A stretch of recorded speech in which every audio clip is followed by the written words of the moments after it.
if you guys subscribe by hitting the subscribe button and like this video, give it a thumbs up, then that will let me know that I should do a part 2 where I'm actually showing you in practice what it looks like. So the tips that I'm talking about, the advice that I would give her in the DM, I'm making a video about it.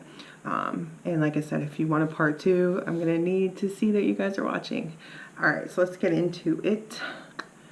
All right, so the first thing is weight loss equals weight loss. So if your goal is to lose fat, you're going to lose fat. You're going to lose fat in your butt. You're going to lose fat all over the place. That's just how it works. If your goal is to lose pounds or get down to a certain weight or whatever, then expect those things to get smaller.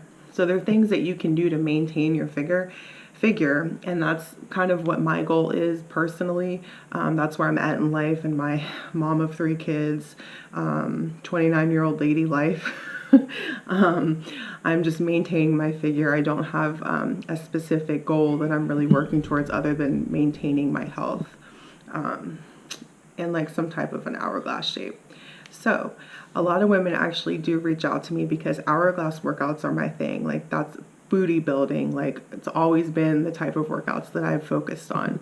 And a lot of women have the same goals. Now, they might not be your goals, but a lot of women want a flat stomach. They want, nice hips. They want nice thighs. They want, nice breasts, whatever. That doesn't mean there's one size fits all. That's just, what my personal goal is, whatever. Anyway, if you're watching this video, then you're probably interested in how you get that. So I'm going to say, I'm not going to tell you a whole lot of new stuff as far as you need to eat right, drink your water, you need to exercise, you need to get your mind right. But what I'm going to do is I'm going to give you some tips that will help you. So I don't limit myself on vegetables. I eat as many vegetables as I want. My vegetable portions are bigger than my carb portions. They could even be bigger than my protein portions. There's no rule saying that you have to have a huge piece of meat and a big carb and a little, same portion, whatever, vegetables. You can have as many vegetables as you want. I eat salads that are like huge sometimes, and I'm so full and they're so delicious.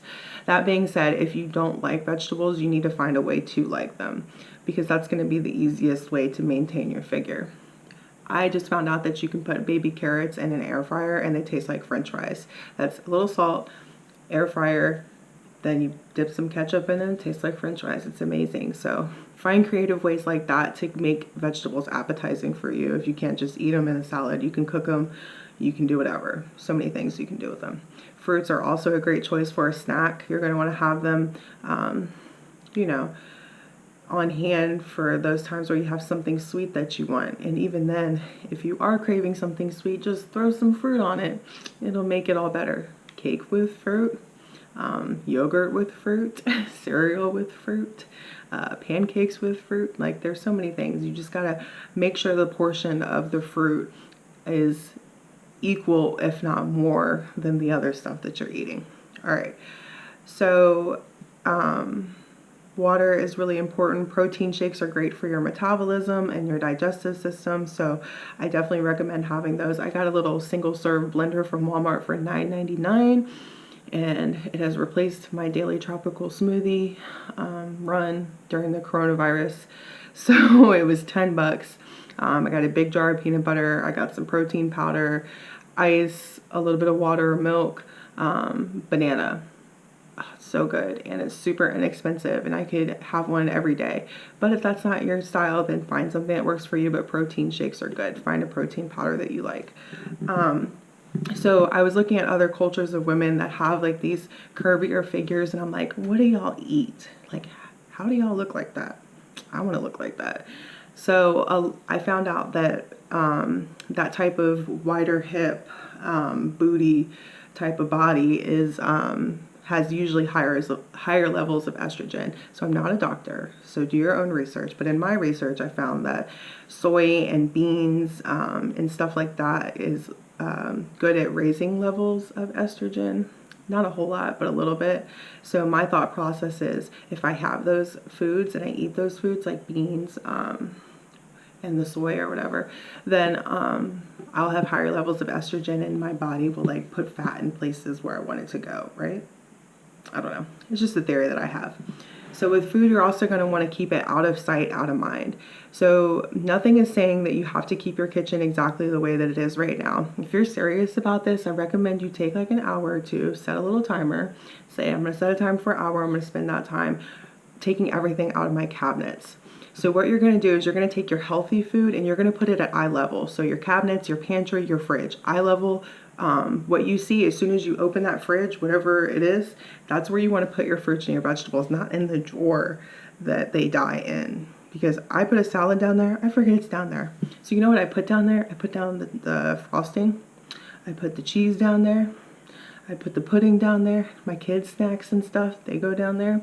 So that way I'm less likely to grab it first thing as I'm in quarantine and I'm opening the refrigerator for the 50th time. I'm going to see that color. I'm going to see those fresh vegetables. I'm going to see that fresh fruit. I'm going to see goodness. I'm going to make a salad because it looks delicious right now. So you're also going to do that with your pantry as well. You're going to hide the snacks because your husband might not be on board. Your kids are picky. Whatever the excuse is, don't let it be your excuse. You're going to put that higher. So you have to kind of reach for it. There's a little more effort to get that little Debbie snack box. Or you're going to put it lower if you're like a tall person. So that way you have to stoop way down to get there. So if you're going to eat it, might as well throw in a squat to get down there. All right. So those are my tips on eating and nutrition and maintaining a figure. So the next thing I have for exercise is going to be having your running shoes or workout clothes where you see them. So I have my running shoes next to my bed, so as soon as I wake up I see them. Do I always run when I first wake up? No, but it's the first thing I see. So even if I don't do it then, at some point throughout the day I'm gonna have that memory as my first memory. I don't know what'll happen, but sometimes I do, sometimes I don't, but it's definitely a reminder to see those things waiting for me, like, okay, I need to do this. Like, it's right there in front of my face. Slip them on real quick. Go. You're also going to want to, for an hourglass figure, you're going to really want to work on your core. So your core is not your abdominal muscles. Your core is everything between your belly button and your spine. It's what holds you upright. If you can engage your core, then that's great. If you don't know what that means or you like can't engage your core, then you might want to invest in a waist trainer. And I'd say that, I know it's unpopular opinion, or even a slimming belt, something that will remind you of your core, something that will remind you and teach you how to engage your core, because that's going to be really important for the duration of your lifetime here as you get older. But it also gives that illusion when your core is tight and engaged and your posture is good, you're going to have that illusion of that hourglass shape. You're going to want to hit your shoulders, and that doesn't mean heavy weights, but you're going to want to round them out nicely. You're going to want to do exercises that hit all angles of your shoulder. So again, it creates that wide in and then out. You're also going to want to do gyms are closed right now, so you also have the option of doing heavy weights for your legs. So that's squats with the squat rack, that's doing lunges with weight on your back, that's doing bridges with weight on your stomach. You can do that, but if you don't have weights or your gym is closed because of the coronavirus, then you can also sorry, lost my train of thought. So incline is really good for your butt and your hamstrings and your legs. So if you have a hill on your walk that you go up and down, go up that hill like 5 times. Like, nothing says that you can only go up the hill or down the hill once. Like, make it your workout. Run up it, jump up it, lunge up it. Make it a workout. So find your hills, hit those hills. That's going to be really good for maintaining that figure without going overboard or putting in much effort. So core workouts, inclines. When you're parking your car, if it's a nice day, park in the back of the parking lot. You don't have to find the closest parking lot, parking space. It's just extra steps. It's an extra walk. You're challenging yourself slightly. You know, it's just part of a lifestyle. It's not like you're making time for it. You were already going to go into Target anyway. Might as well park back in the back. So that's one thing. I think that's it on exercise. Like I said, I'll do a part 2 where I actually show you exercises or core exercises or shoulders, different ways that you can maintain a figure. If you're interested in that, definitely subscribe or like the video. So the next thing that I want to talk about are the two most important things. All those tips I just gave you are not going to work unless you listen to these last two things. All right. So genetics. So some people are genetically gifted. Some people are genetically gifted with a fast metabolism. Some people are genetically gifted, you know, with a certain body shape or certain size breast or whatever. That's just how it is. So when you're comparing yourself to other women, you have to remember that some people are just genetically, well, unless they're related to you, they are genetically different than you. It also has a lot to do with your upbringing. Was your parent your first bully? Did you have a bully growing up?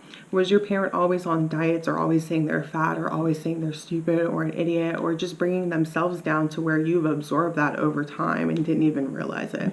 So you have to become aware of these things. What are my genetics, and also what was my upbringing and childhood life to make me maybe stuck, you know, in certain patterns or cycles of overeating or, you know, whatever your challenge is.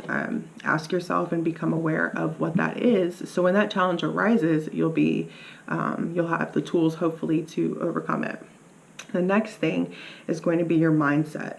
So again, none of those tips are going to work, or whatever I show you, or whatever 21-day fix I sell you, or whatever workout plan you buy, or whatever gym you go to. If you don't have the right mindset, you need to believe in yourself and you need to know that you look good. If you're looking in the mirror and you're saying, I'm so fat, then your brain, which is your control center, is going to say, of course, I look fat.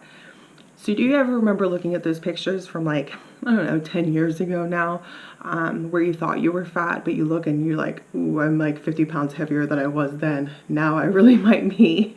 That's just what your mind does to you. So it's going to feel awkward at first if you look in the mirror and hate yourself to say, I love myself. It's not going to feel real. You might even cry. So I recommend doing this when nobody's around to judge you. That's when I personally do it, when nobody's here. But I look in the mirror and I'm like, damn, girl, you look good. Or look at them, like, look at that butt today. Like, whatever, like, it doesn't matter. Or, you know, look at how long your hair is now. Or, you know, look at how thin your waist is now, you know, whatever.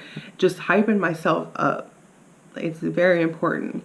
So take some time to have a talk with yourself in the mirror and find out how you really feel. Get that awareness, and then you challenge yourself to overcome that and think something different. And then once you start to believe that about yourself, your body has no like other option than to respond. Physically, you're going to make better choices for yourself. You're going to, you know, choose those healthy things before the bad stuff because you love yourself. You look good. And your brain's going to be like, okay, so it's going to make you look good when it's deciding where fat goes. At least that's how it works in my head. I'm like, if I'm nice to my body, then it will put the fat that I am gaining in the right places. But, you know, whatever works for you. So I hope you found a tip that is helpful for you.